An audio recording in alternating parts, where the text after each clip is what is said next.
I can't handle it today. I know. No dancing. It's too early. Oh, there she is.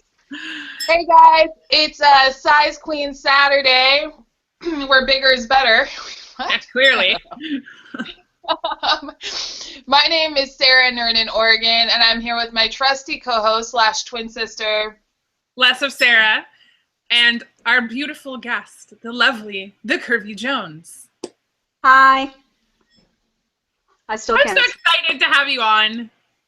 I have to tell you something, and apparently I'm telling it to you publicly, and that is that you were one of my favorite people, Dom, when I first started watching YouTube videos, and I thought you hated me. I was like, why is she so rad but also a bitch? Wow. Oh gosh, thank you. No. Oh. Oh no, I don't hate anybody. You'll know when I hate you. I just love you're fucking smart as hell. You're funny. You're gorgeous. You're the whole package. Yeah, she just ignores you when she hates you. She just pretends you don't exist. I don't know if everybody knows, but Dom is one of like the first people that I actually like made friends with in the community on YouTube, and our surgeries were like fairly close together. We're only like 3 weeks apart, not even. Because you were the December 19th or something? December 21st. 21st, yeah. So we're like 3 weeks apart exactly. And yeah, she was like one of the first, I think, 2 or 3 people that actually commented on my videos like way, way back in the day. So I don't know that everyone knows that, but we go way back. Oh, way back since forever, yeah. Way back like 2 years ago. Yeah. Yeah, I stalked her once I figured out we were having our surgeries around the same time, and she was also having VSG. I basically stalked her account. Does that sound like a familiar story, Sarah? Join the club. I'm actually outside her house right now. It happens. What can I say? I'm not saying I got night vision goggles just to look in her windows, but and Dom, for people that aren't familiar with your journey, everyone knows Sarah's and my journey. Tell us a little bit about where you had surgery and what your starting weight was and what your motivation was. I had my surgery December 21st, 2012. I was also a Mexico VSG patient. My surgeon is the illustrious and uber handsome Dr. Guillermo Alvarez. Oh, yes. Oh, yes. I have a big crush. Don't start. Sweet Jesus. You wake up to that mug and he does his round suit. Mwah! Yes, yes. He's the hottie that makes bodies. Yeah, yes. Yes. So I went to Piedras Negras, Mexico, which is right outside Texas, like 2 hours outside San Antonio. So I see you talking, but I can't hear anything. Uh-oh. Can you hear me now? So I started at 273.3. I was 250 day of surgery. My goal was to drop 100 pounds and be a single-digit size.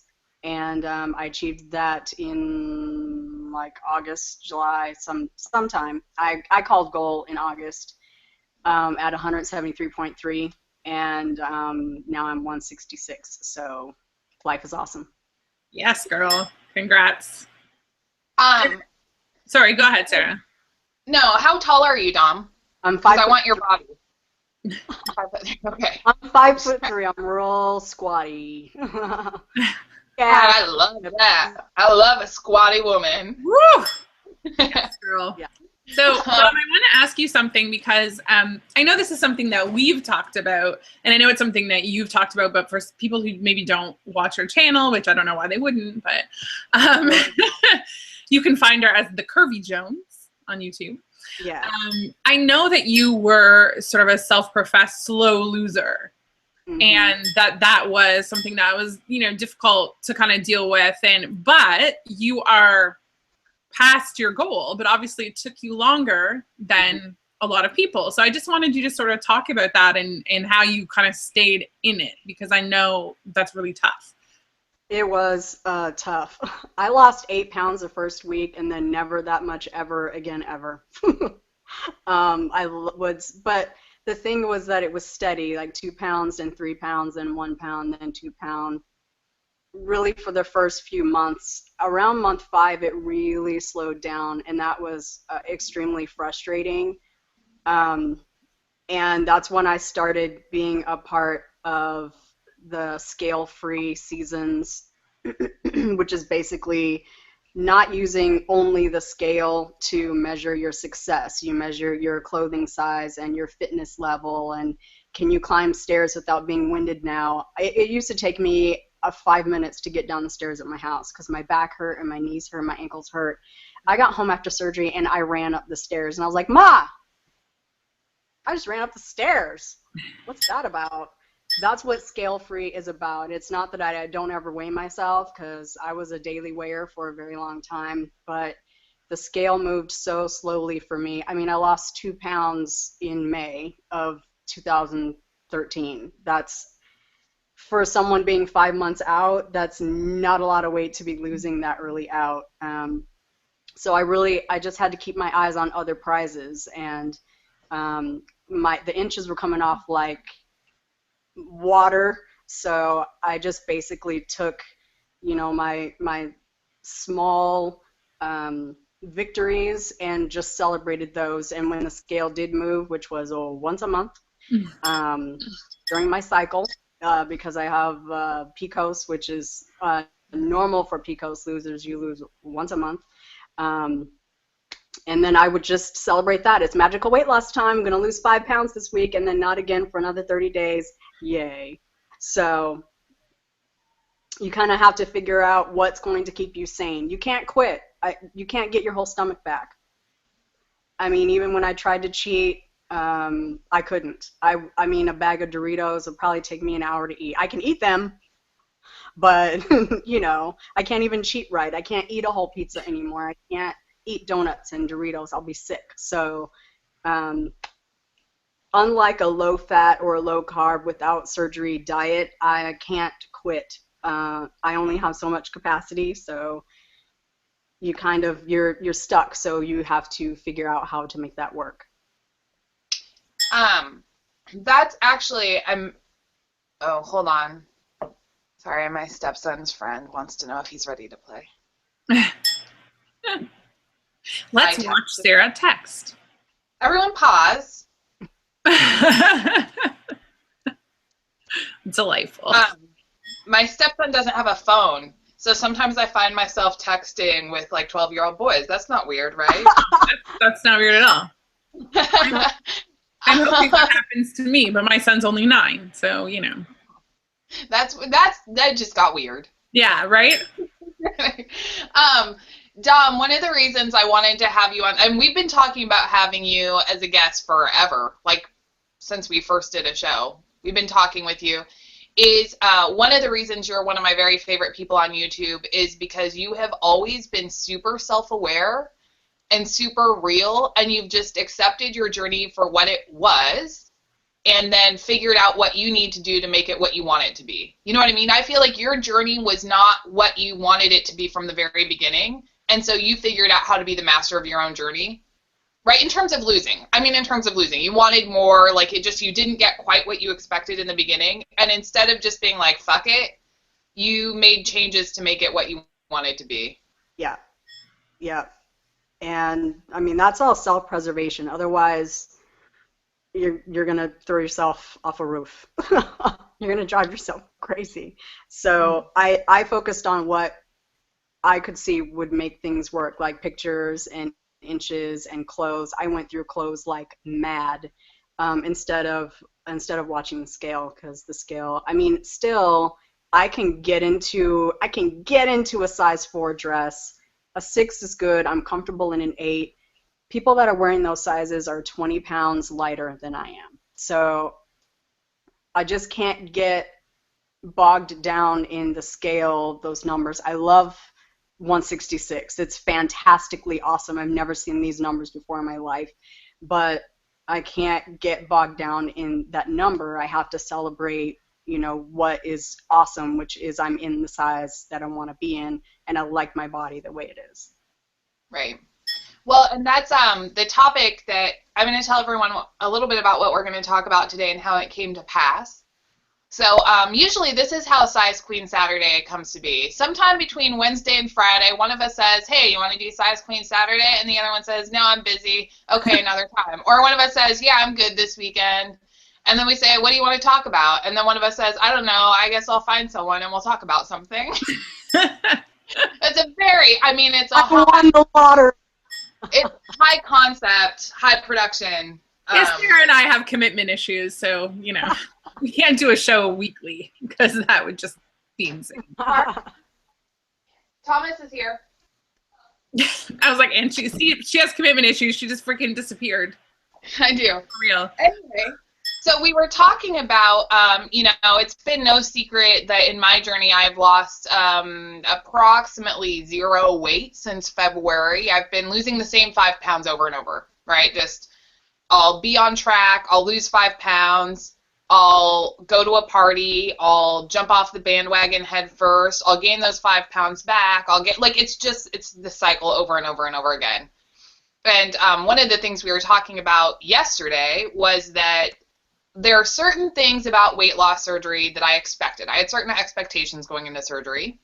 So I had some pre-op expectations, but I also had some, in those first few months after surgery, there are things that I thought would be my new normal that aren't, right? Like, so things that were true in the beginning are not true anymore. And one of those is my food obsession. My food obsession never went away. I still fantasize. I fantasize about, well, it did go away. Actually, that's not true. For like the first 4 months, I didn't think about food. I thought about it more in terms of what the stats were and what do I need to fuel my body and this and that. But after that, like, I started dreaming about everything. I'm thinking about it right now. And I said, you know, everyone talks about what changes after weight loss surgery, but what if we did a show on what you expected to change that didn't change? Because the farther out I get, the more of those there seem to be. Mm-hmm. So we chose Dom because Dom has something that she had talked about in some of her videos, and we'll get to it eventually. But did just in general, and we can talk about them specifically, do either one of you want to throw out like something that was true early on or that you expected before surgery that didn't come to pass? I like to put people on the spot. No, really? Sarah, you go first and sound smart. Okay. I was thinking about this morning while I showered because I like to think about Size Queen Saturdays when I'm naked. And it is Naked November after all. So yeah, I was thinking about it, and I think overall I realized that I thought my life would change because I lost weight. So before I had surgery, I thought I'm physically going to be smaller, and that is going to change my life. Everyone is going to treat me differently, and everything is going to be different because my body will be smaller. And what I realized was that wasn't true. Pretty much at all. I mean, it is true in some sense in like how people, not my friends or people I know, like the general public treats me or views me. Yes, that's true. But the reason I changed was because of losing weight. It was the process of losing weight that changed me, not the weight loss. And that was kind of a powerful realization. And it's something I've been coming to for a while, but I realized it was the journey, the process that changed me. And that's why things have changed, not that my body got smaller. Like suddenly, I'm wearing a size 12 instead of a 32. So therefore, everything's different. It really isn't different because of that. It's different because of what happened to me in the process of losing that weight. So yeah, right. I thought it was the weight loss that was going to change everything, and it wasn't. So, like, if you took out the brain of 460-pound Sarah and plopped her in your body now, your life would look nothing like what it looks like, even with the body you have now. Right, exactly. I think if everything that happened to me, and I kind of touched on this actually at OH when I was speaking, if I took myself, my brain now, and did the opposite thing, if I put it back in 460-pound Sarah, things wouldn't be that different. And it sounds weird, but if I could have had, and I wasn't not confident and not whatever, you know, but if I could have the experiences and the relationships and the connections that I have now, then my life would be a lot similar to what it is now, to be honest. It wasn't the weight loss that changed things. And that was a weird thing to realize, because I think before you lose the weight, you feel like that is what's going to change everything. If only I could wear this size, if only I were smaller, if only I weighed this number on the scale, then my life will be perfect, or then everything will be different, or people will like me, or whatever it is. And it just isn't true. How about you, Dom? Do you kind of share that experience? So here's the thing. I spent $12,000 and I flew to Mexico for a very handsome surgeon to remove 80% of my stomach. Not for my health, but because I wanted to be pretty. I had surgery for very vain reasons. I was 273 and I thought I was going to hit 300 and not be able to come back from that. I couldn't even get under 240. So I was just going to be this big fat black lady, and nobody was ever going to like me, and nobody was ever going to date me, and I was always going to be the fat friend, and I was going to be like ugly and frumpy and shy and insecure my whole entire life. So I thought, I'm going to get some weight loss surgery, and I am going to be thin, and I'm going to be pretty, and I am going to be confident, and everybody is going to love me, and men are going to be like just on me like mad. Like, I'm going to be complaining so much about how men won't leave me alone. I have, among my friends, I don't know how, but I have amassed the most beautiful group of women as friends. They are truly beautiful people. And when I go out with them, it's like, hey girl, hey girl, nice ass. I like your hair. You know, hey girl, but they're not talking to me. They're not talking to me. I know they're not, because when I go to the mall, I don't get that. I might get, you know, so I didn't want to be the fat friend anymore. And I didn't want to be the girl that, and my friends never, ever made me feel this way, but I felt like I was the one getting pity attention and pity invites, and, well, let's invite her because we want to be cool because we have a fat girlfriend, whatever. And I didn't date hardly ever. And the attention that I got, I attributed it to the fact that I was a fat girl, and fat girls are easy, and they thought they were going to break them off some, and when I didn't break them off none, they floated away. So I was not a dater. I didn't date. I really thought that would change when I started losing weight, and I was really looking forward to that, and I had dropped like 30, 40, 50 pounds, and it wasn't happening for me. And the thing is, like, when you start getting thinner and you get new hair because your hair fell out, and you start better clothes, and you start feeling more attractive and more confident, and you're sparkling and you're glowing, and people are like, you're looking so good, so the men must just be all over you, but they're not. Then I start feeling like there's something wrong with me, and I didn't know what was wrong with me, but surgery didn't fix that, and weight loss didn't fix that. Dropping 100 pounds still to this day has not made the men come beat down my door. And ditto. I mean, I kind of went through that too. Not that I expected that, but I mean, I go out every weekend. Yes, most of the people in the bar know me, but a lot of people don't know that I'm married. Or was, well, yeah, complicated. But anyway, was married at the time. And a lot of people didn't know that, even the people that I talk to all the time, because I didn't wear a wedding ring for completely different reasons. But anyway, whatever. And everyone would say to me, oh, you must be getting tons of attention from men. No, not at all. Still don't.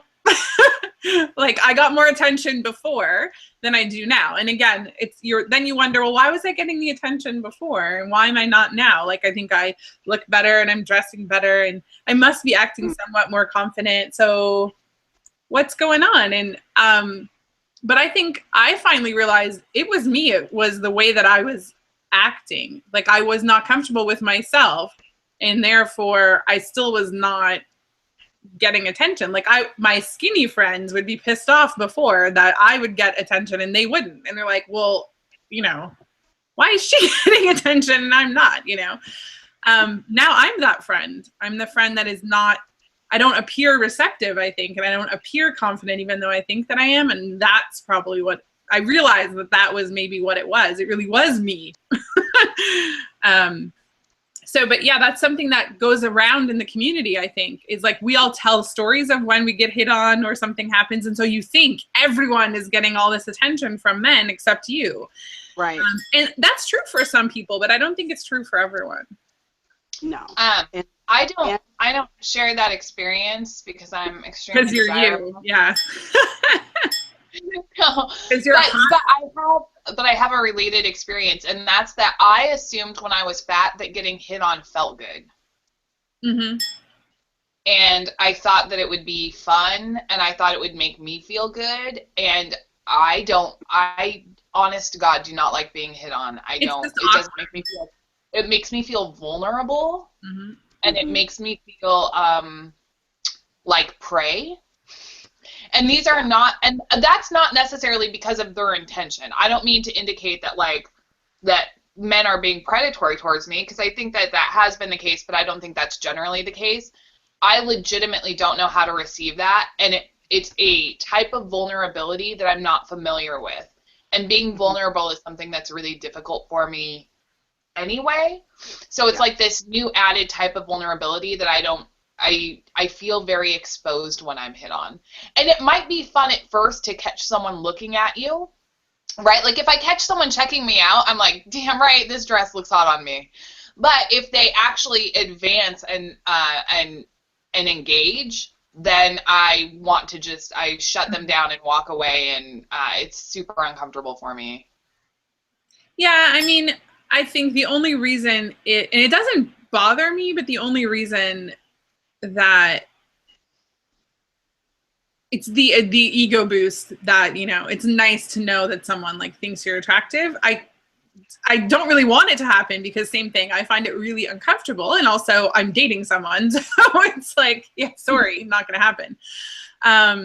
But and I know I've said personally to a lot of people, you know, it was not necessarily the best thing for me to go from one relationship to another, but in another way, if I were single, I mean, I wouldn't be dating now. I might never be dating and just be a cat lady, because I totally hated the idea of having to date. Like, I was like, no, thank God I didn't have to do that, because I would not have been good at it nor happy with it. I mean, no. So, but I have had the situation a couple of times where men that I know have just said to me in a totally like non-sexual, non-predatory way, you know, I just wanted to let you know I'm really like proud of what you've done, or you're looking really beautiful, or, you know, you were beautiful before, but you just have, you know, whatever. And that was actually really sweet. And I really appreciated that coming from a man who was not like, hey, you're hot and I want to fuck you, but was just like, I know you, and I, you know, just wanted you to know that I appreciate everything that you've done, or that you're looking really nice, or whatever it is. And that was like, oh, okay. That in a way that was way nicer than someone just like wanting to get with me. So, yeah.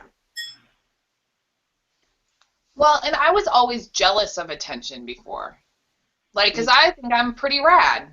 So I'm like, how come she's getting attention and I'm not? And then I'd get all like righteously indignant over like our culture, our beauty culture, and blah blah blah blah blah, because that's what I did, as like to deflect from my own issues. I was like, it's okay that I'm fat because I have to fight the man, because we need to change the culture from the inside. That was so me. Right. I was super jealous of the attention, but it never occurred to me that I wouldn't enjoy it when I had it. It just never. mm-hmm. I mean, I just, you know, the grass is greener. Well, and I think that's one of those things that we all think, I'm going to lose weight and then I'm going to get all this attention in general. And it doesn't necessarily happen. You forget that not everyone knows you lost weight. Like, I forget sometimes that the people I meet don't know that I used to weigh 460 pounds. Like, they don't know that. So they're not like, oh, wow, well, you're amazing. Like, no, that doesn't happen. And I don't necessarily want that to happen because, again, that makes me uncomfortable. And sometimes my friends will want to tell people because they're proud and they, and I'm like, no, don't say anything. Like, it's not that I'm ashamed that I had surgery or that I lost weight, but the attention of people, it just makes me uncomfortable still. Right. Wow, how'd you do that? Oh, you had surgery? Tell me all about it. Ugh. Yeah. Dom, I have to say, though, and I wanted to say this before, I find it so refreshing, and I've always respected so much that you are totally open about the fact that you had surgery because you wanted to look better. Like, there are so few people that are willing to admit that. And I think that's part of anyone. It's not just that, we're like, oh, yeah, we want to be skinny and healthy. Like, no. Yeah. Everyone does it for some reason, but I think it's so brave of you to be out there and say, yeah, you know what? I pretty much mostly did it because I wanted to look good.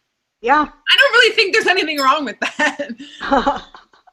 Yeah, I mean, do I feel better? Absolutely. My back doesn't hurt, my knees don't hurt, my thighs don't rub together, my ankles don't hurt, and nothing pops and creaks, and I feel I have so much energy, and I feel like alive and effervescent and way better than I ever felt at 250, 273, 260.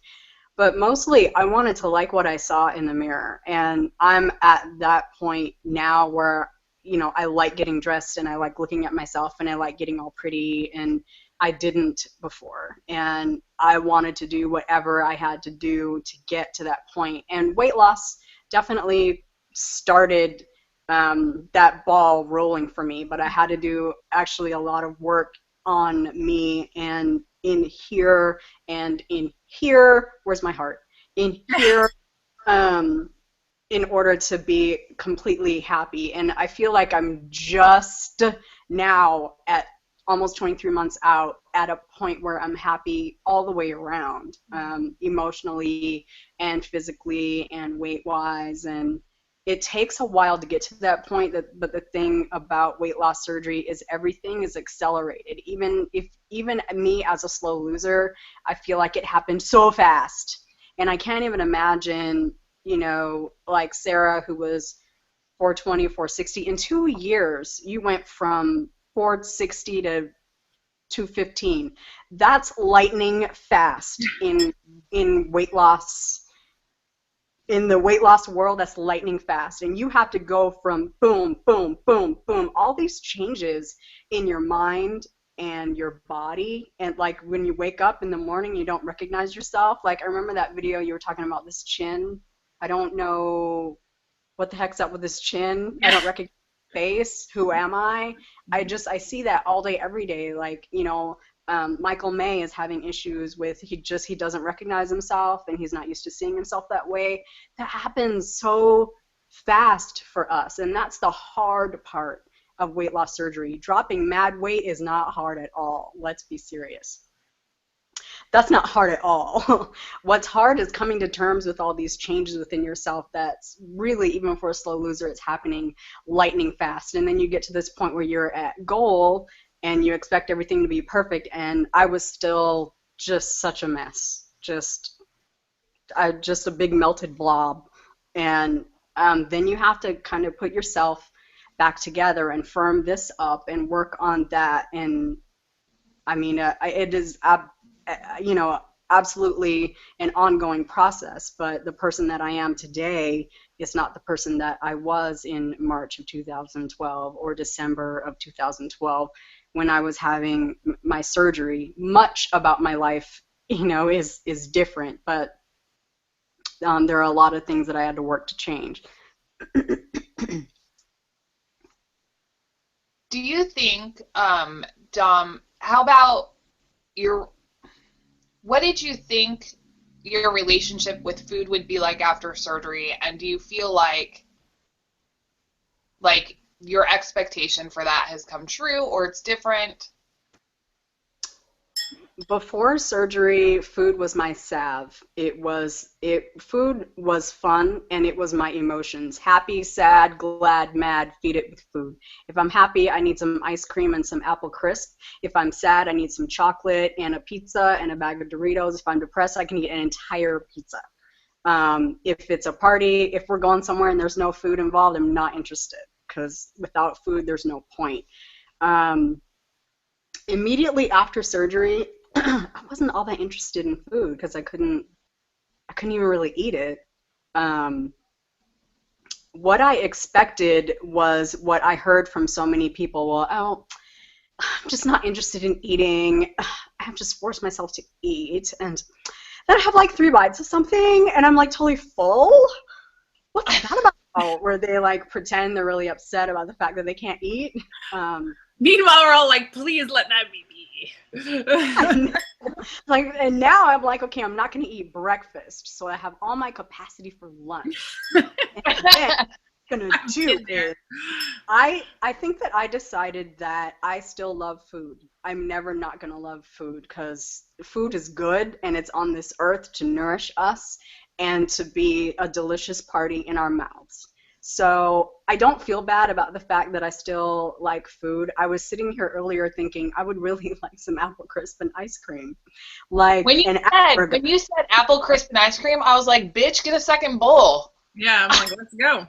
Right? I mean, I can only have 3 bites of it, but 3 bites of yummy deliciousness. And I was actually talking to a coworker this week about how my mindset has changed. It's gone from I'm going to eat that whole pizza to which slice of pizza has the most pepperoni and cheese on it, and which slice has the best like crust on it, because I know I can only get 1 slice. I only get 1 shot. Yes. So it's gotta be good. So I'm gonna pick the best slice of pizza. If I'm gonna have French fries, I'm gonna pick out the 3 best looking French fries, and I'm gonna eat the hell out of those French fries. That's just what I was gonna say. That I get a burger, I'm gonna cut it in like fourths, and I'm gonna enjoy that fourth of a burger like no fourth of a burger was ever enjoyed before. I still love food, but I love it in little pieces now. I know what I can eat. I know how much I can eat. I know if I'm gonna have a burger and fries for dinner, that means this much burger and 3 French fries. But I'm full and I'm happy. And to me, that's what post-op life is all about. If you're 3 months out, you know good and damn well you're not gonna eat. You shouldn't be eating a burger and a French fries. But as you go along in your journey, your relationship with food changes. Right after surgery, you're probably not very interested in it. You need to eat for nutrients. You need to eat protein. You need to eat to stay alive and junk. But our capacity changes the longer that we're out. And I'm a protein eater by nature. I know protein first. I don't count anything. I don't track anything. I know what I'm supposed to eat. But on occasion, I don't feel bad about going out and eating like the normal folks do. I have to know how much I can eat. But I definitely still enjoy food. I definitely still fantasize about food. Food is still my friend, but it's not something that I use to heal me. It's not something I use to party with anymore. That kind of thing is how my relationship with food has changed. But I did expect to not really be interested in food anymore, and that didn't ring true. I still love food. I remember making a video early out when I knew everything, because clearly I was one of those people who knew everything right away. And we all see that too. Coming down like Moses off the weight loss surgery mountain with tablets in your hand. Exactly. And, we all see it and we laugh and we're like, oh yeah, that will do it. It's some of those videos I don't want to go back and watch. I'm like, oh my god. I won't. made a video where I talked about donuts. I was like, I went to the donut shop, and I think it was really like maybe, I don't know, 5 or 6 weeks after surgery, like really early out. And I was at the coffee shop and I was looking at all the pastries and the donuts in the donut case. And, and I realized they looked really good and I could remember what they tasted like, but I didn't want them at all. And I was like, good God almighty, I'm free at last, free at last. Yes. And I hoped that was going to last forever. And it so didn't. But the difference is that before, where I would want to eat and I could eat like 6 donuts, now I can maybe eat half a donut. And I'm like, God, that half a donut was so good. Mm-hmm. And I will eat half a donut now. I mean, not all the time, but on occasion. And I don't feel bad about it. So I was free, but I was confused about what I was free from. I was free from the having to eat all of the food. Mm-hmm. Not wanting to eat all of the food or wanting to eat food in general, but I'm free of having the compulsion to eat all of it. I must have this huge amount of it to make me satisfied. I remember being pissed off that cronuts became a thing after I had surgery. I still say it. I'm like, where was that when I was fat? Really? Really? You just came up with that now. I was like, man, fat Sarah could, cronuts. Yeah. But my grocery store carries cronuts, and I can have like a quarter of one. Yeah, so there really isn't anything. I will not lie. Part of me still wishes that I could just. There are times when I was like, I want to be able to eat all of this because there's part of me that's still effed up in the head. Mm-hmm. You know what I mean? Yeah. Even though I can't use it to heal myself, part of me still wants to. Yeah, absolutely. I still feel that way too. Mm-hmm. Every Thursday, sorry. No, go ahead. So every Thursday at work we do lunch, boss buys lunch. So I order something and we cater it in, and it's always fatty delight, yummy deliciousness. And every Thursday I'm like, I want to eat a whole plate of food, and I have this little itty bitty sad saucer of like shreds of chicken and a little bit of refried beans with cheese and some lettuce, and I mix all that together and I eat that, and everybody's like, fajitas, tacos, burritos, and I'm like, I want to eat all the food. And and I have my 6 bites, and then I'm like, I'm full, and they're like, shut up. So that's like every Thursday, and then I have to, like I said, I have to strategize how I'm going to eat more at one meal, because if I don't eat breakfast, this is crazy. If I don't eat breakfast, I can eat more at lunch, but then I'm not going to eat again till like 6 o'clock. So yes, I remember in one of my early videos I talked about feeling like the parasite had been removed. Like I loved food so much, but I almost didn't love it because it was also my demon, and I knew it was my demon. So it was like an abusive relationship that I had with food. And I remember talking in a video about how I felt like Dr. Aceves had killed that parasite, right? Like now I'm hoping that one day that food can just be what it is, and now it's not that demon. And I remember talking about how I went to 7-Eleven to get some vitamin water zero, or whatever you drink when you're like a week out. And and I walked right down the candy and snack aisle and didn't even realize it. And that had never happened to me before. Normally I would walk to the back and be like, I'm going to get some Sour Patch Kids, I'm going to get some Doritos. I mean, like walking down the aisle, like planning what I would pick back up on my way back through. Mm-hmm. And I think that over time I have realized that I'm still obsessed with food. That's still an issue for me. I still dream about it. I still cook things for my kids that I know I can't eat because I want to eat them. It's always going to be an issue for me. Yes. And I think that part of me, and this is something that I've kind of gone through this this rethinking of my journey in the last couple of weeks. Part of me feels like I failed surgery because I'm still in love with food. I think that I expected so much that food wouldn't be as big of a part of my life. And I didn't realize I was feeling that way until like a week ago. Like I felt like a failed weight loss surgery patient because I still love food. And look at all these people in the community that don't even think about food. And I think it's kind of like part of the seedy underbelly of weight loss surgery. We are still all fucked up in the head, and we all still love food. Am I right? Yeah. I think that's the majority of us. I mean, I look at somebody like Chris, and I mean, if I didn't realize that I was still obsessed with food before, being with someone who also is a weight loss surgery patient, it helped me figure it out, because like literally we'll be watching Food Network and all we'll be doing is talking about how we want to eat whatever it is that's on diners, drive-ins, and dives. Or, like, we're making like sex crime eyes at the television about like, you know, whatever, the like donut showdown or whatever. I mean, it's amazing to me how we're still two fat people. I mean, even Chris, who's like, you know, 150 pounds, we're still two fat people up here for sure. We're still both obsessed with food. And for someone like Chris, who really still can't eat very much and really doesn't even enjoy eating at all, pretty much, he's still obsessed with food. I mean, that is like, it's like two separate things, which I didn't realize before, that food obsession almost has nothing to do with eating. It's like two different things.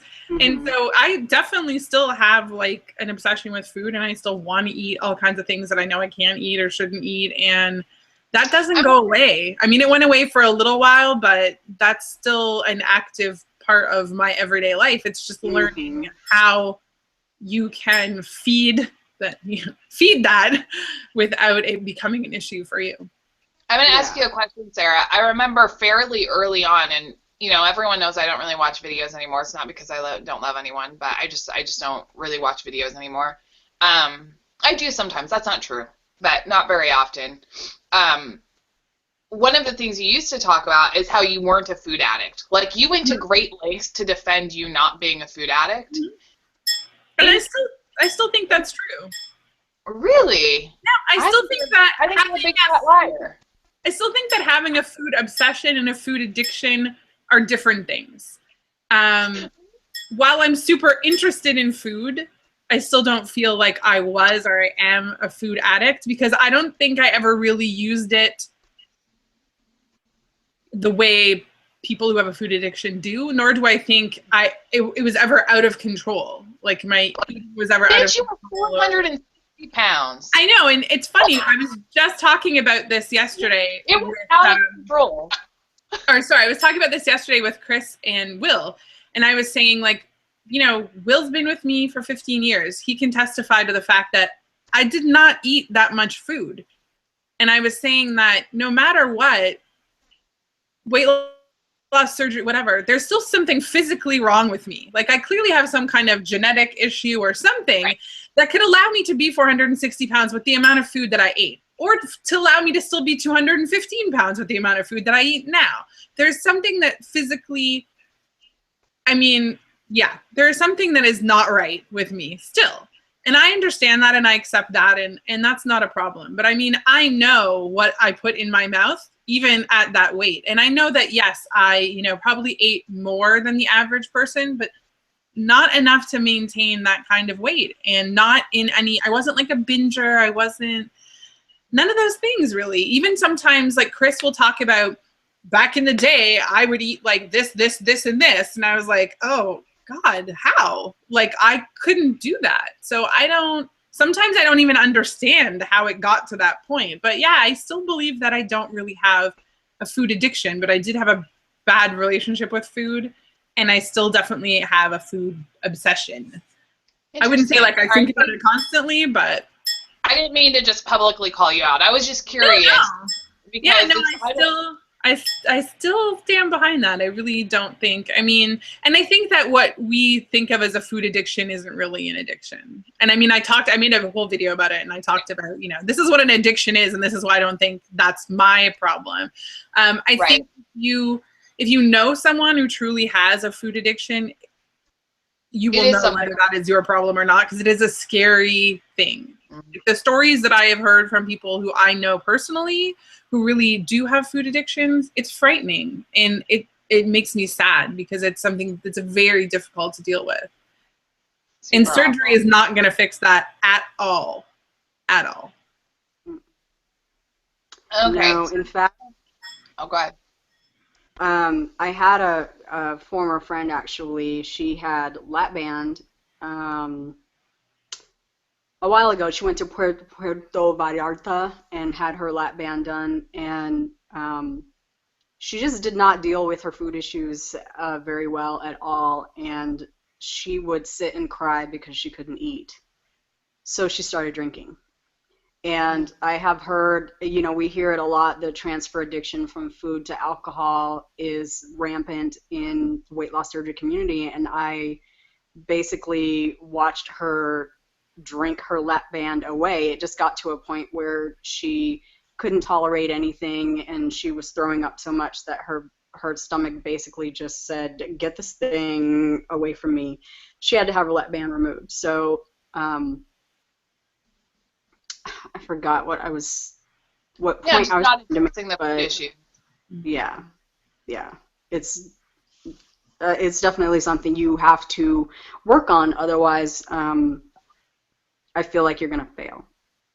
I think a lot of us magically hope that after weight loss surgery, all of those things are going to go away. Like, oh, well, if I can't eat as much, I'll stop, caring, or, and we think our general issues are going to magically go away. Once I lose weight, my life will be perfect. And all of these issues that I had are magically going to go away. And I think we can all attest the fact that that's quite the opposite. I think this is what happens, or at least I guess I shouldn't project it onto everyone, but I think this is what happened to me. Before surgery, I was like, I'm going to see a therapist. I know that they only do surgery on your stomach and not your head. I'm going to deal with the mental issues so that I'm a success for my whole life. But then those first few months after surgery, those issues that you have legitimately do go away. And so you're like, oh shit, I don't need to do that. I'm good. But then they start to creep back in over time. Because you're so focused on losing weight, and you can't even deal with those issues because you don't have time. You're dealing with how to get in enough water and how to get all your protein and whatever. So you think, oh, magically, this is my new life, and these issues don't affect me anymore. And yeah, I mean, I wanted to ask you guys what you thought about this. I know that for myself, I thought a lot of things in my life were because I was fat, and then I realized they weren't. And that was really scary, and it made me have to take responsibility for certain things that I just got to blame on being fat. Like, oh, I didn't get this job because I was fat, or oh, I can't do that because I'm fat. Or, it was just like a really good excuse for all kinds of things. Or this person doesn't like me because I'm fat, or whatever it was. I could blame everything on being morbidly obese. And legitimately, those were things that did affect some of those things. Like, yes, being morbidly obese affected me, getting jobs and that sort of thing, sure. But it was hard for me to have to take on this responsibility of like, oh, now all of a sudden they have to actually figure out what's really wrong with me. Did you guys go through that at any point? Go ahead, Dom. Certainly. I spoke earlier about the entire dating issue.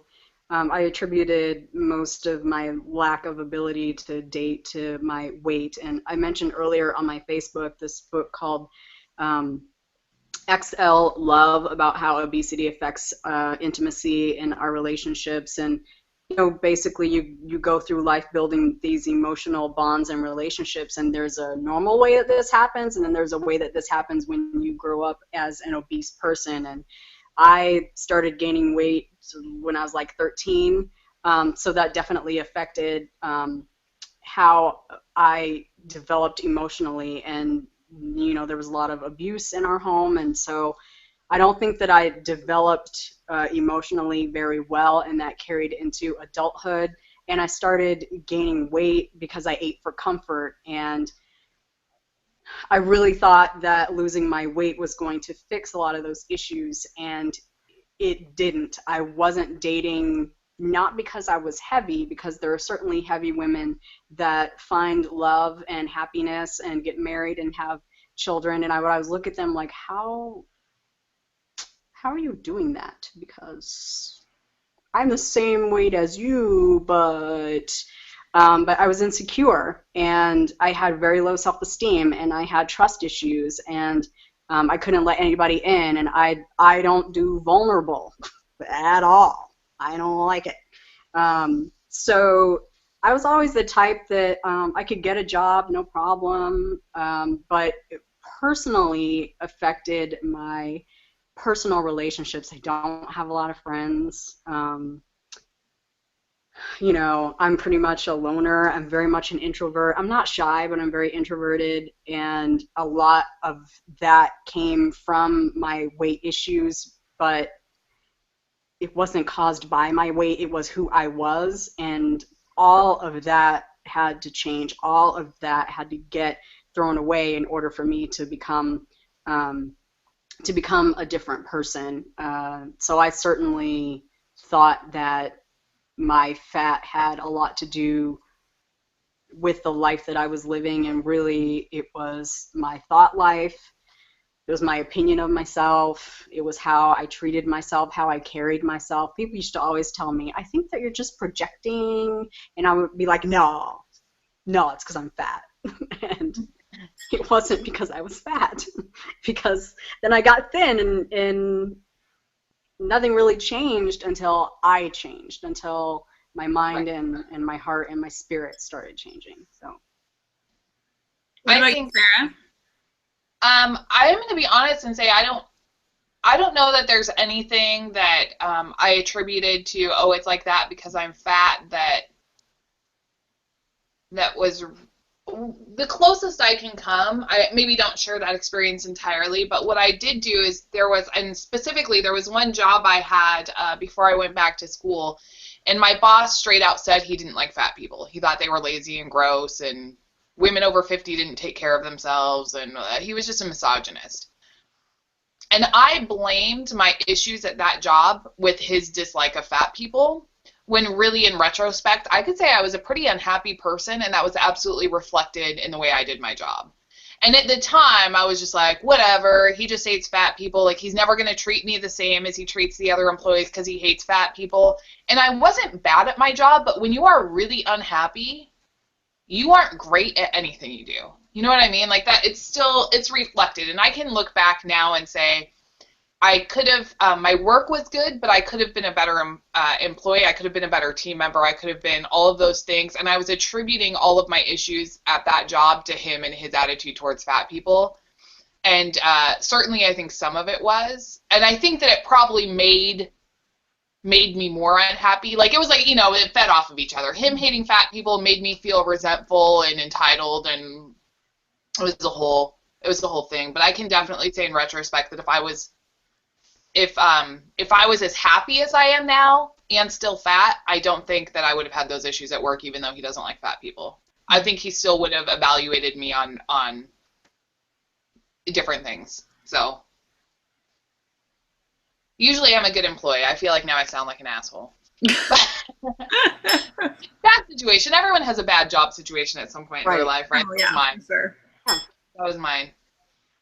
Here's something else that I guess I didn't think about. When I had surgery, I thought all of these things I'm going to change, and all of these things are going to change in my life, and I'm going to be in control of my body and my blah, blah, blah. Here's what else doesn't change after surgery: other people. So, for example, you change a lot, and other people don't necessarily change. And then all of a sudden, you're a square peg in a life that was built for a round peg. Or another thing that's related to that is even though food is no longer the center of my universe, food is still the center of everyone else's universe. Our social functions. Tomorrow, instead of just getting together with friends, we're having a barbecue. Why? I don't know. It's only them and us. We don't need to have a barbecue, but that's what they want to do. Or my parents, to celebrate, let's go eat. Mm-hmm. So you change, but other people don't change.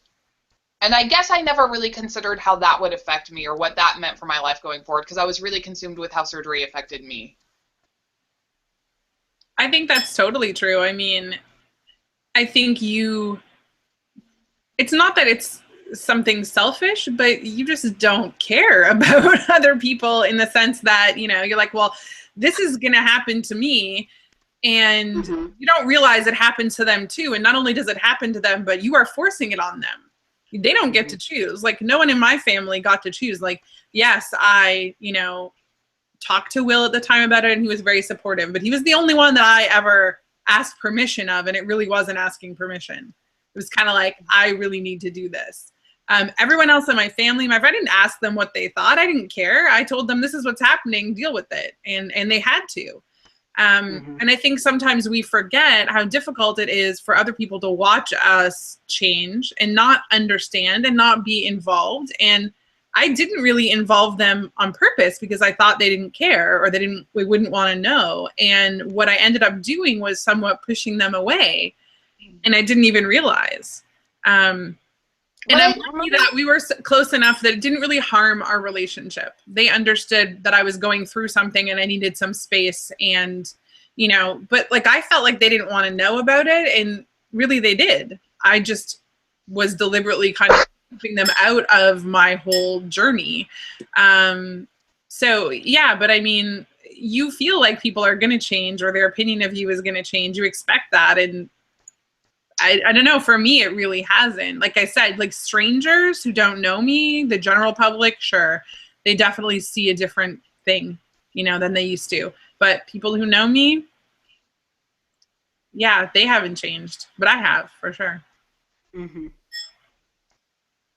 And I mean, I think when we say change, it always sounds negative. Like, I've changed, you know, you're going to change. Like, I don't think I've changed in negative ways. I think I've changed in positive ways. But to some people in your life, any change is negative because people have a hard time dealing with change. So it's hard to assume that people should like the new you because that's not the you that they ever knew before. So I think sometimes we're too hard on people too. I said you were at our wedding party. I cried my way through a little spiel because there were a group of people at our wedding party that were weight loss surgery friends, but our wedding party was also our other close friends and family. And one of the things I said at the wedding, which I will stand by, is that, I don't know, it's a little bit of a blur, but I said something to the extent of that, you know, having weight loss surgery and changing our lives, changing the lives that needed to change in order for Chris and I to come together and become the people we needed to find each other and to fall in love and build a life together. That was a dream come true for us. You know what I mean? To change our lives and lose weight and become a better version of ourselves and all of that. But that wasn't anyone else's dream for us. Like, they didn't dream for us to change. They loved us as we were. And so it's not lost on me that those changes that mean so much to us and that we're so happy about have not been easy on the other people in our lives. Like, they didn't necessarily want us to change. They loved us as we were. And here we went changing and expecting them to, like, get on the bus with us. And they didn't buy a ticket for that ride. You know? So I had to say, like, it means a lot to me that our family and friends that did not have weight loss surgery loved us enough to watch us do that and still be a part of our life. Like, I think we undervalue the people in our lives who have to just sit back and watch people that they love very much as they are change in a way that they have no control over, and just watch them become different people and then try and figure out if they still love them. Absolutely. You know, and it's not their fault if they don't. We're different people. Mm-hmm. So one example that I give a lot is there's a local radio DJ that she had kidney disease. Actually today's the 12th anniversary of her kidney transplant, and she was with her partner for a number of years, and they were thick as thieves, and Lisa was there for her during all of her sickness, and then her cousin donated a kidney to her. And after her kidney transplant, she just had this zest for life, and she was alive, and she had energy, and she was kind of a different person. And Lisa said, you know what, I love you, but you are not the person that I fell in love with anymore. You have goals and desires and dreams now those aren't goals, desires, dreams that we thought of together, and I don't think that I really want to be a part of this new life, and I wish you the best, but I think it's better that we just go ahead and split up, because you're a whole new person, and along with accepting a person, this whole new person as they are, people that have had the courage to say, you know what, I love what you have done with yourself, but I feel like you're on a different plane and you're a different person, and maybe the season for our relationship and our time together is over. Having the courage to make that move and take that step, I think it should be applauded. I think, you know, both of you were in situations that had to change, absolutely had to change, whether it was because of weight loss surgery or not. You were able to take that step and move to a completely different plane so that you could be happy and be the whole new you. Excuse me, my nose is running.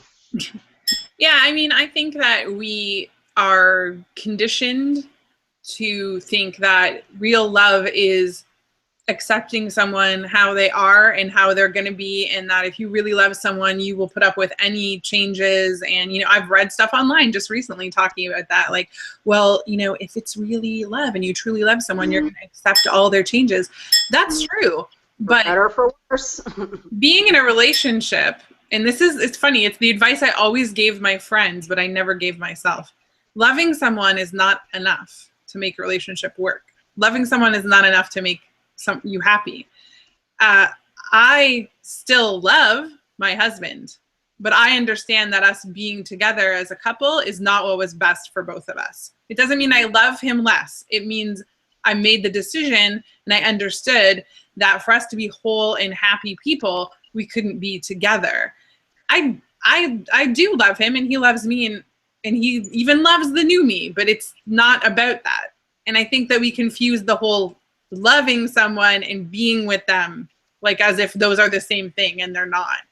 Right. At least for me, in my opinion. So you don't have to be, I don't think there's anything wrong with saying, you know what, you've changed, maybe I've changed, and this situation is not for us anymore. It doesn't mean we don't love each other. It just means that we can't be happy together. Well, and that's not just about romantic relationships. No, absolutely. It's about any relationship. Yeah.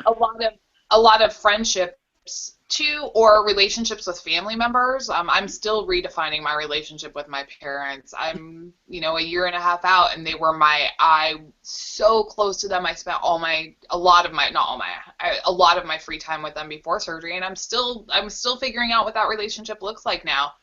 But friendships too.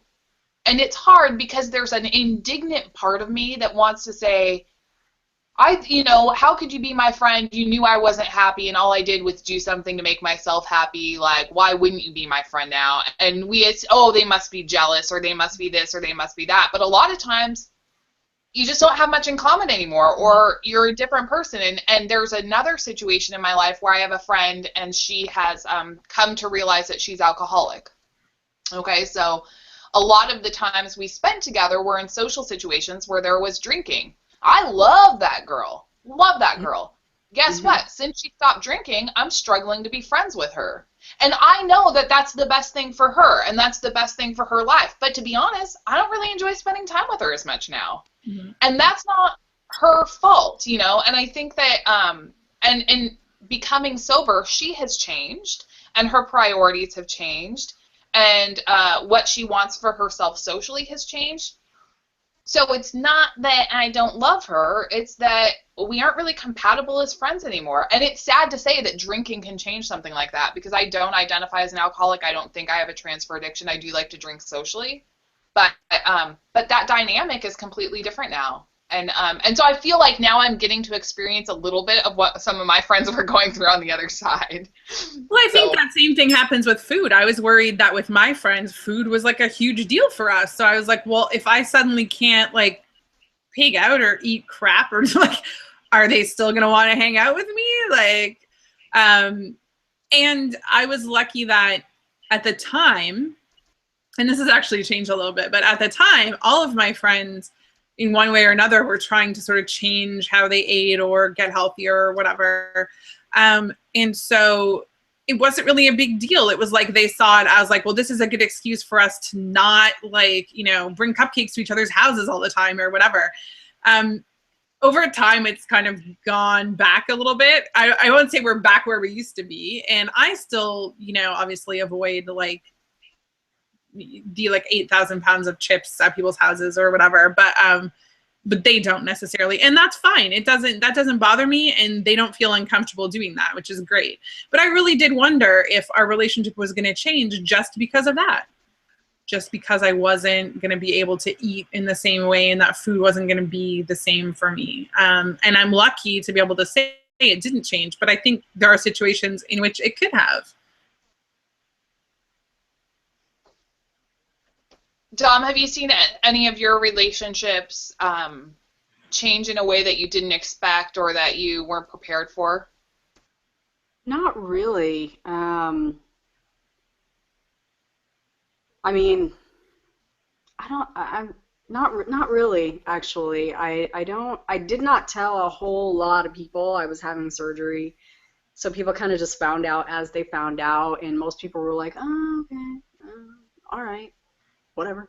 I think that for the most part, my friends have been extremely supportive. The friends I had when I started surgery, I still have, for the most part. I don't think that, I think because I just was never a wildly social person, so my social habits haven't really changed.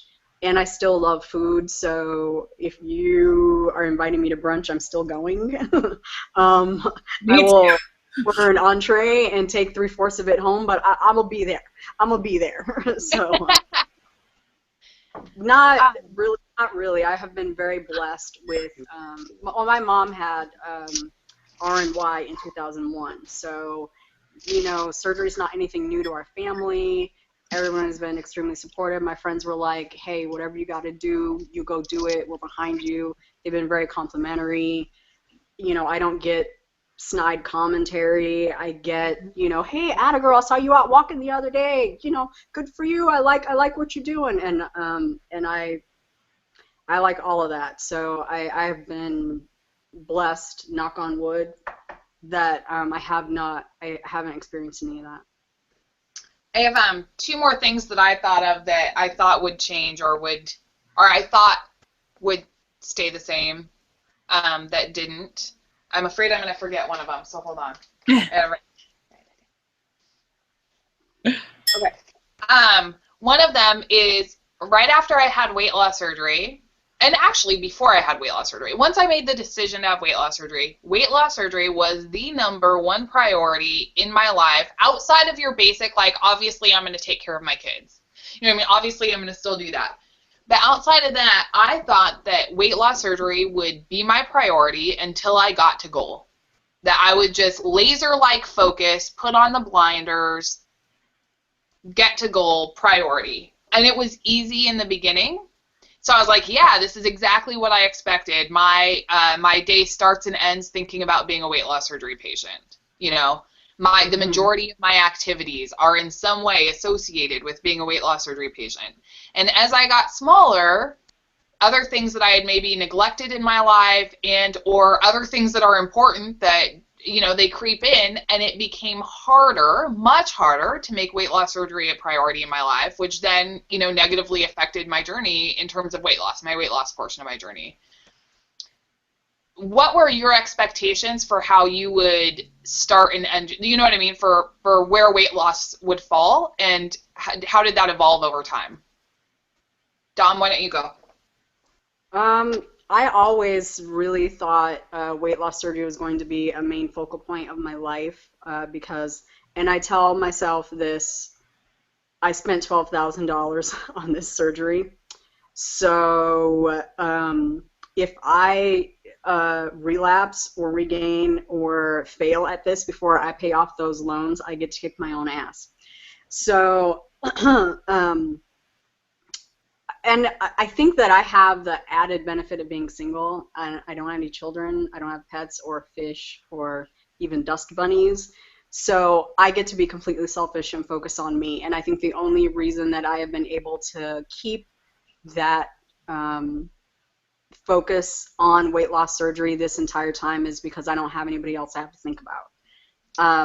The farther out I get, I think the farther out we get, the more normal we feel, the less different we feel, and life comes back, and things you really have to start focusing on that home loan and your mortgage and the car and this job sucks and that girl is that and that boy is cute, and all your life starts to come back, and it's less difficult to focus on getting in your protein and your water and getting your exercise. It's a habit and it becomes rote, and you don't have to concentrate so hard on it anymore.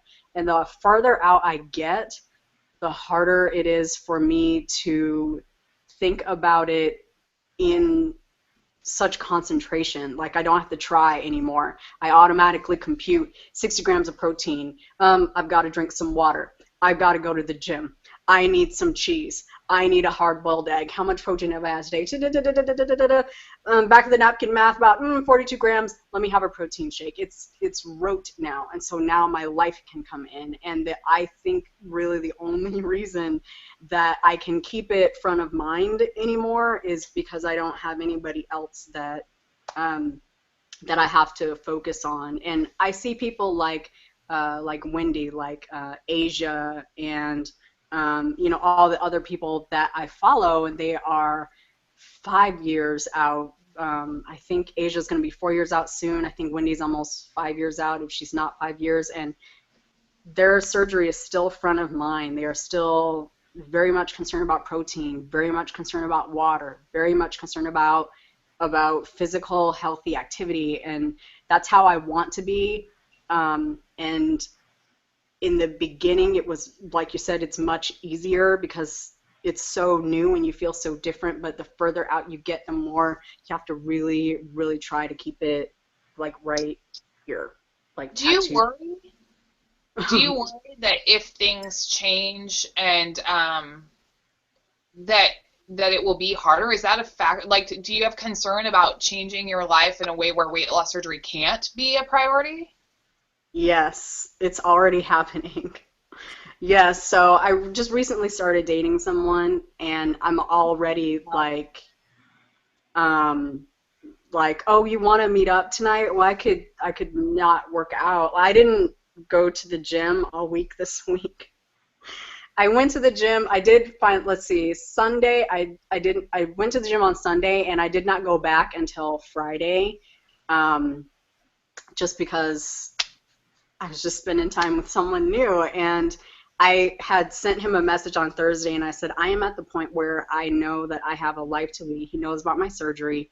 He knows how much weight I've lost. He didn't know me as a heavy person, so he doesn't understand the determination that I have to stay on my grind about weight loss surgery. And I kind of had to reel myself in this weekend. Friday, you're going to the gym and you're going to get in all your water and you're going to be focusing on protein. Today, you're going to the gym, you're going to get some water, you get your behind back in shape, because I know people that are years out from surgery and never hit goal, or years out from surgery and they've gained a lot of weight, or maybe a year or something out and are stuck. And I don't want that to be me, because I know how hard it is for me to drop weight. So I figure it's easier for me to maintain where I am than to go back and try to get back on the wagon and get back into good grooves. So I really have already had to rein myself in. And yes, regain is scary. Scary as hell. Yeah, because I see people who had R and Y, which is like, you should be able to lose weight like that in my mind. That's how that works. That are struggling. They're struggling to lose, 20 pounds, and I just don't. I don't want that to be me.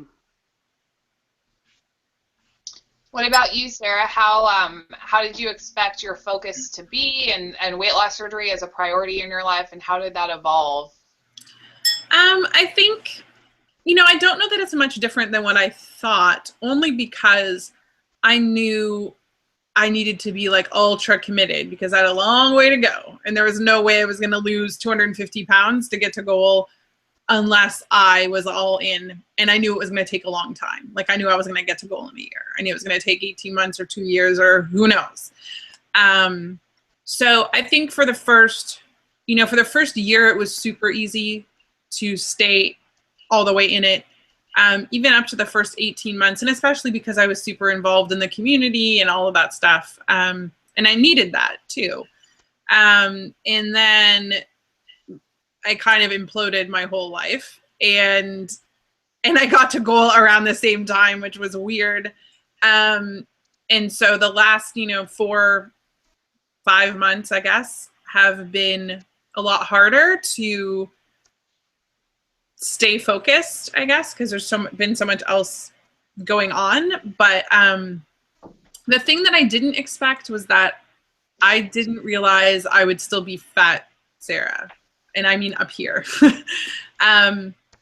I don't really feel that much different. And I know it's a strange thing, but I don't feel that much different than I used to, than I did 2 years ago.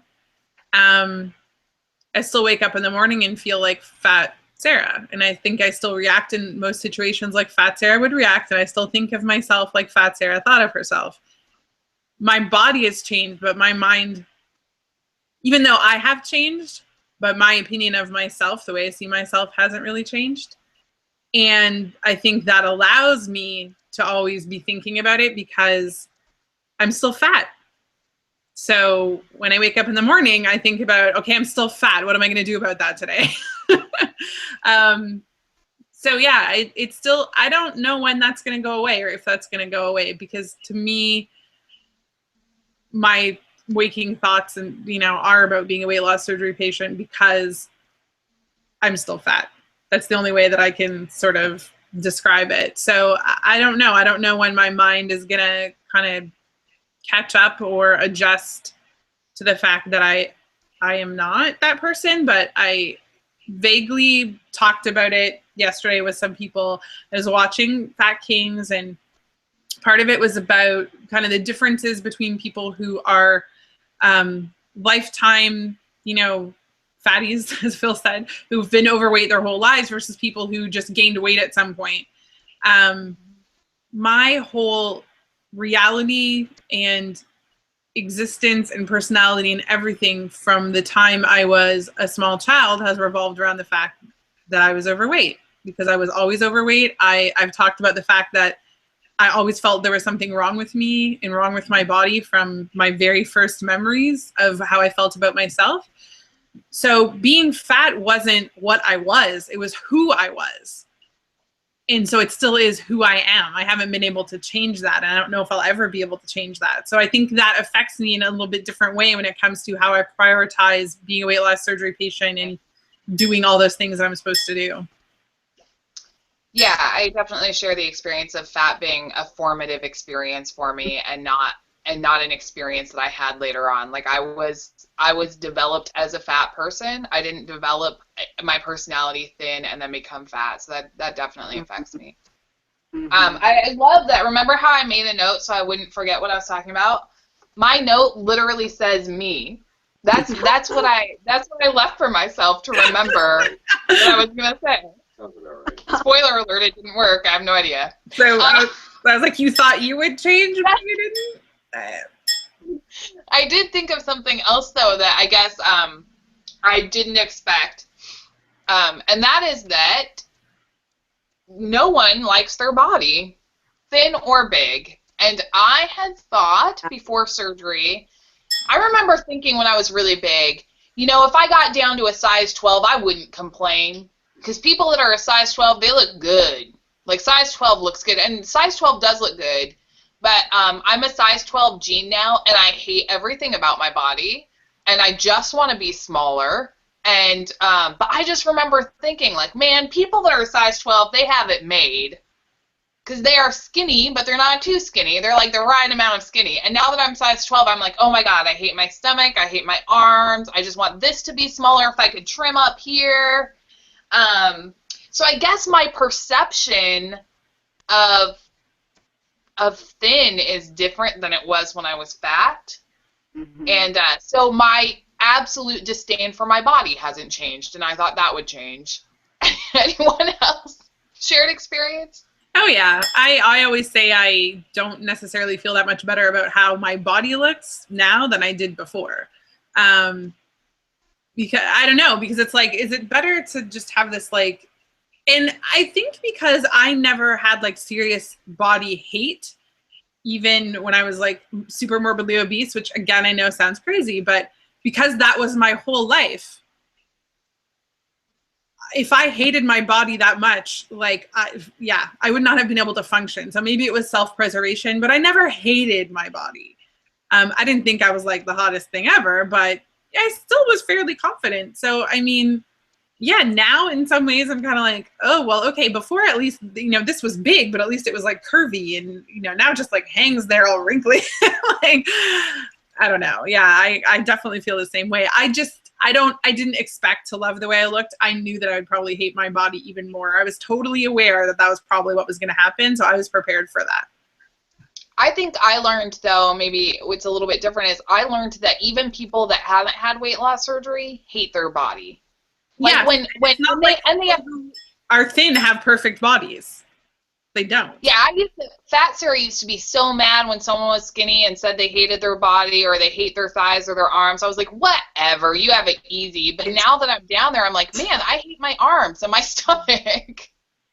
Right. Yeah, yes. I mean, it doesn't matter what size you are. Nobody has a perfect body anyway. Same.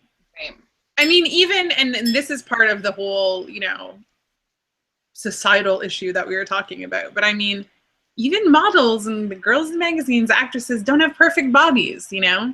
They have a lot of help when it comes to a photo that you see in a magazine or whatever. In real life, people don't have perfect bodies. I mean, yes, there's like 1 in a million people that, you know, are super lucky.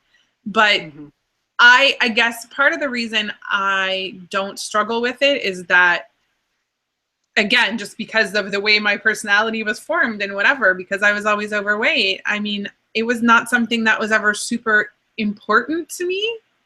Oh, there's someone who has a perfect body. Oh, of course, Bob. Present company excluded. Get out of here. Go somewhere else. He walks in. He walks more of it than I care to. But anyway. No. He walked in 2 minutes ago and says, I'm just going to listen. And I immediately think, the hell you are. You have never just listened, Waf. So I had to kick him out of the room just now. Yeah, I don't think of other people. I realized I don't really value people in my life based on how they look. And and it was, and you talked about it on Fat Kings too. It's funny when you realize people in your life didn't value you based on how you looked.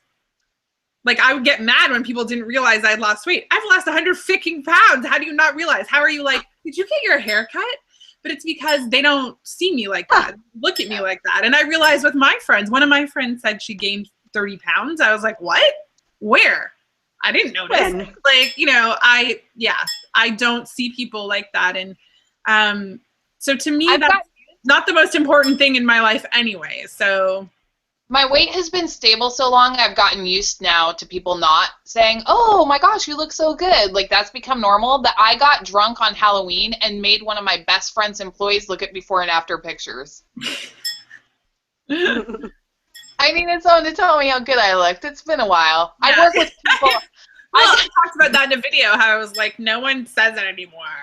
Yeah. I got my job. People to tell me, like, you know, I don't. I just, every once in a while, it's nice.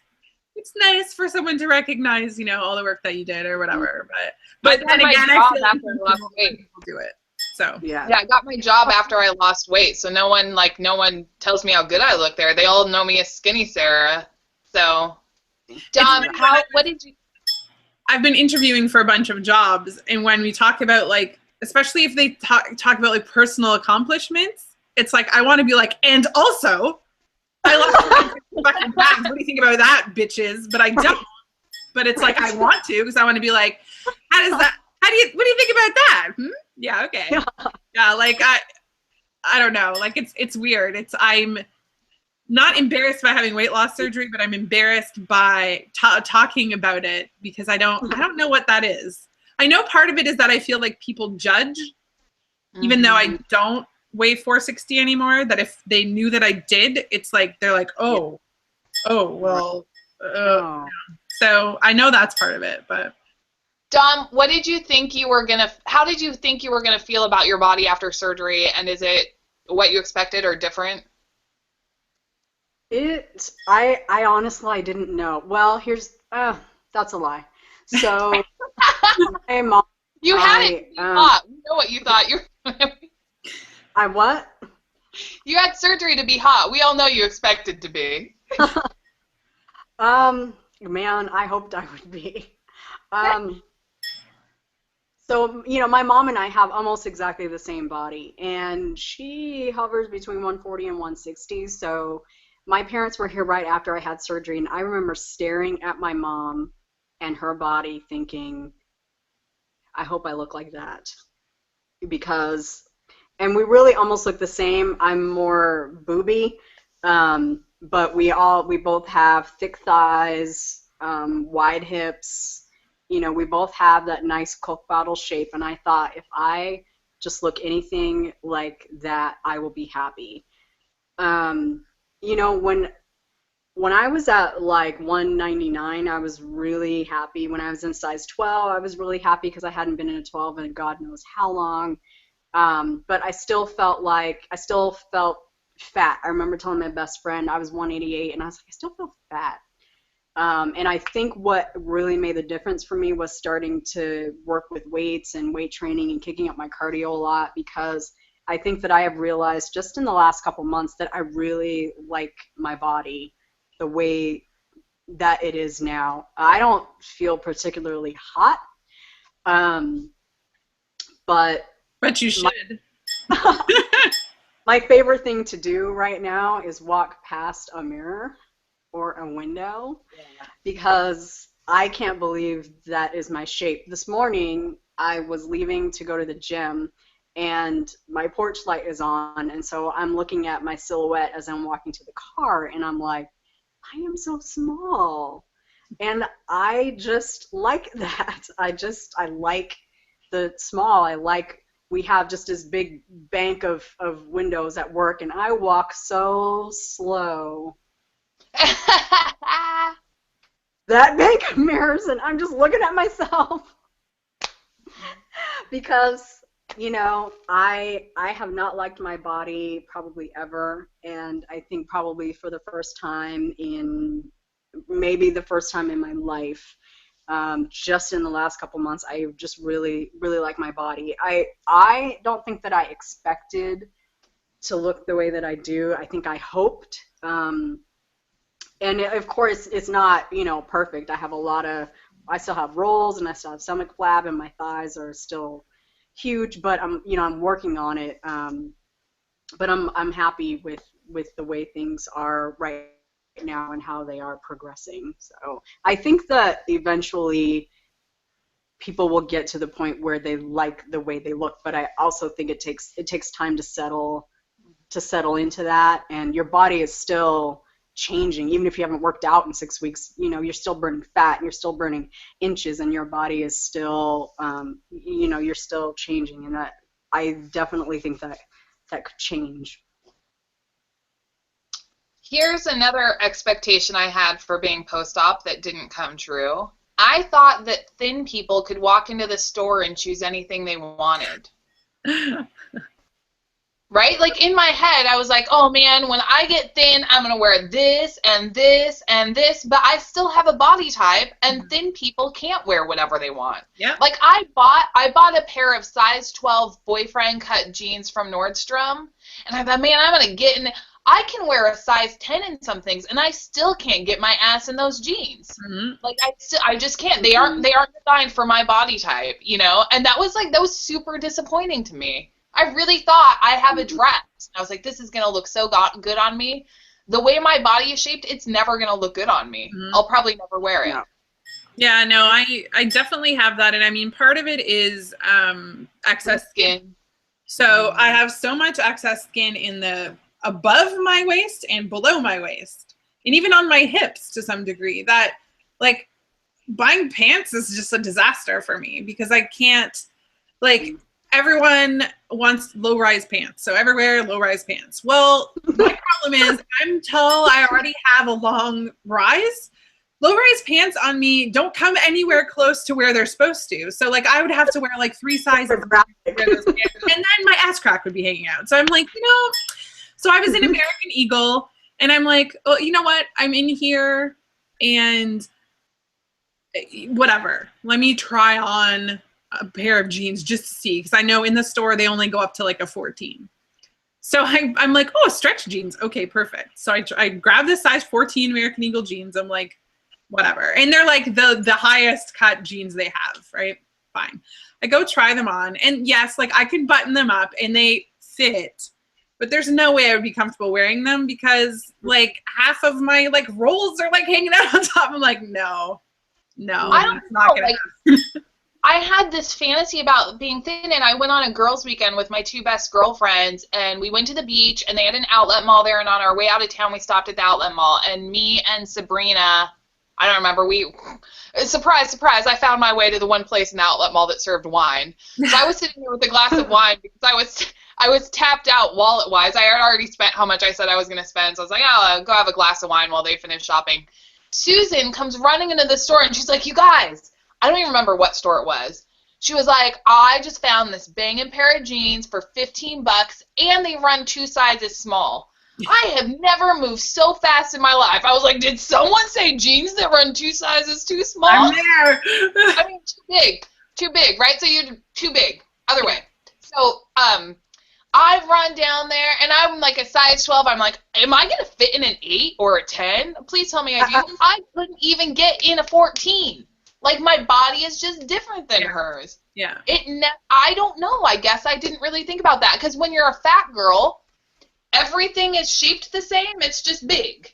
Mm-hmm. So there's nothing in Lane Bryant that wouldn't fit me, right? I just had to get the right size, right? But when you're thin, things are cut different to fit specific body types. But when you're big, there's only one body type, and that's big. I still find myself...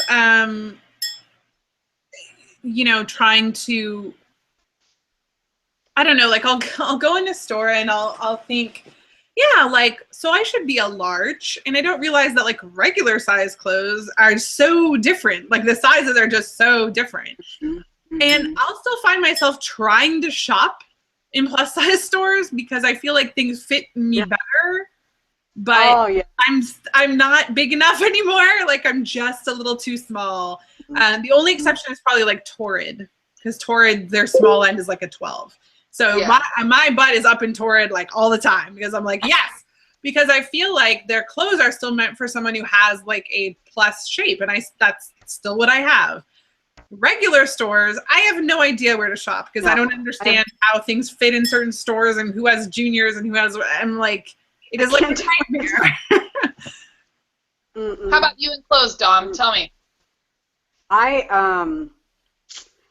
am overwhelmed by shopping. I don't know what the hell size I wear in like regular clothes. I mean, I mostly thrift shop, and I still have some things that I have a pair of size 14 New York that, I mean, I'm wearing like size 8s and 6s now. I still can't get my fat thighs in those pants.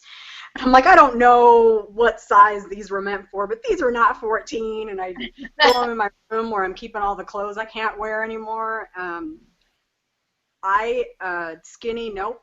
Skinny, nothing skinny, because I still have big thighs and big hips. I have a belly. I have an ass.